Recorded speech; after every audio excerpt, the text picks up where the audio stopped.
But You may, know, may I say, I'm so glad you mentioned Erik Erikson and his notion of generativity. And as you'll remember only too well, Erikson warned us that if we are not generative, the obverse is stagnation. Yes. Generativity versus stagnation. And I think you've really hit the nail on the head, that what I've tried to do by encouraging mental health professionals of all shapes and sizes to improve their capacity to flourish is to move from that state of stagnation into that state of generativity, because many of our colleagues, as you know, suffer burnout, they suffer inhibitionism. You know, if you're working in a full-time mental health practice, you can be chained to your clinical consulting room chair, not get out at all. You know, you've got a 5-minute break, which is barely long enough in which to have a quick pee in between sessions, let alone a dose of fresh air. And it can be a very, very restrictive lifestyle for the clinician, which then does not allow for space and time to think about, well, how can I do research? How can I write up my findings? How can I take this work further? How can I teach what I'm learning in the consulting room?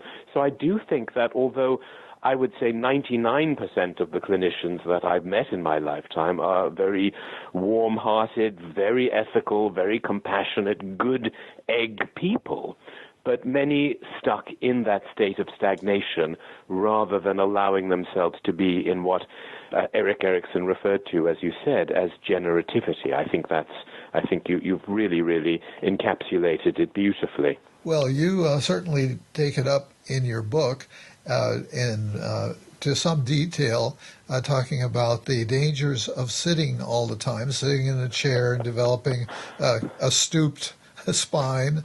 And you write about that, you know, I said that you're self-revealing in this book. We discover that you have embarked on walking at least 10,000 steps a day and have for some time been walking 10 to 20,000 steps. And I asked you just before the interview commenced if you'd walk today, and you let me know, well, you've done 11,000 steps. So today has been 11 so far. That's right.